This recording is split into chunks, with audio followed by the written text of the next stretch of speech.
Hello everyone, जय हिंद। कैसे हैं आप लोग? आई होप आप सब अच्छे होंगे और मैं भी हूँ एकदम झकास। मैं आप लोगों को 1 मिनट के अंदर डिग्री मेजरमेंट करने के शॉर्टकट ट्रिक देने वाला हूं बच्चों। ये है सेल्सियस स्केल, ये है फ़ारेनहाइट, ये है केल्विन।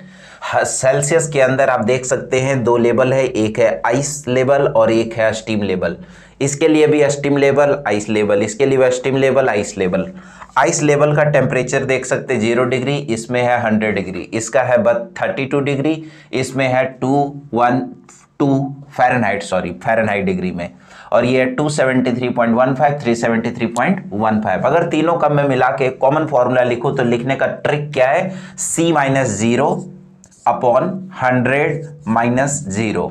फिर ये लेना अपने को F-32 upon 212 minus 32 equal to, फिर उसी तरह यहां भी लेना आपको K माइनस 273.15 अपॉन 373.15 माइनस 273.15। अब आप कोई भी फॉर्मूला बना सकते हैं। अगर आपको डिग्री सेल्सियस और फ़ारेनहाइट का रिलेशन चाहिए तो इन दोनों को इक्वल कर दो, और अगर डिग्री सेल्सियस और केल्विन का रिलेशन चाहिए तो फिर इन दोनों को आप इक्वल करके और सॉल्व कर सकते हैं। Thank you.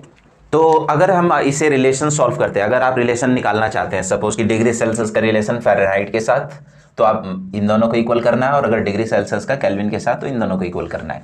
तो इसका मैं रिलेशन फाइंड करके बताता हूँ बच्चों। देखो क्या रिलेशन आता है। C/100 equal to F-32 upon में 212 माइनस 32।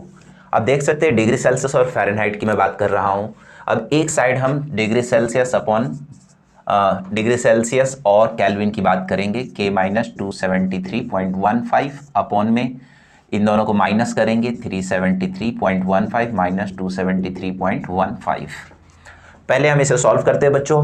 C अपॉन में 100 इक्वल टू F-32 अपॉन में माइनस करिए 208 180, 0 से 0 कैंसिल, तो C बराबर ये 10 इधर आ जाएगा, 18 यहाँ रहेगा, F-32 इसको कैंसिल कर दीजिए, 2 से 2 5 जा 10, 2 9 जा 18, तो C बराबर आ जाएगा 5/9 F-32।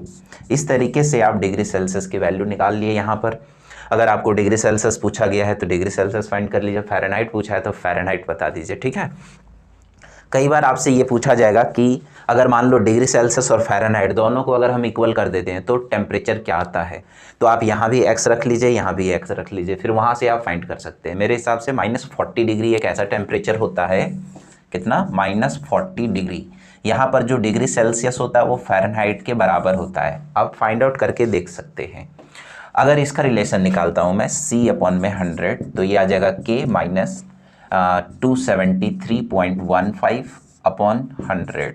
जब आप न्यूमेरिकल्स करेंगे बच्चों तो कई बार क्या होता है कि डायरेक्ट वैल्यूज 273 भी लिखी जाती है, तो आप 273 से भी न्यूमेरिकल्स कर सकते हैं। 100 से 100 कैंसिल हो जाएगा, तो C बराबर आ गया K माइनस 273.15। यानी कि अगर आपको केल्विन दिया हुआ है और डिग्री सेल्सियस पूछा है तो आप क्या करोगे? माइनस कर दोगे तो आपका आंसर आ जाएगा। जैसे मान लो आपको दे दिया जाएगा, कोई नंबर दे दिया जाएगा, जैसे 500 केल्विन है और डिग्री सेल्सियस पूछा है कि डिग्री सेल्सियस क्या होगा, तो डिग्री सेल्सियस बराबर क्या करेंगे? 500 में माइनस कर देंगे 273.15 या 273 तक ले लेना। अगर यहाँ पर अपने को केल्विन चाहिए, सपोज केल्विन, तो क्या करोगे? डिग्री सेल्सियस में ये इधर आके प्लस हो जाएगा 273.15। यही फॉर्मूला था जो आप लोग क्लास 9 से पढ़ते आ रहे हैं, लेकिन वो रिलेशन कैसे आया है तो आपने यहाँ पर अभी देखा। तो मिलते हैं बच्चों और न्यूमेरिकल्स को लेकर, तब तक के लिए धन्यवाद, थैंक यू। चैनल को सब्सक्राइब और शेयर करना ना भूलें, नोट कर लीजिए।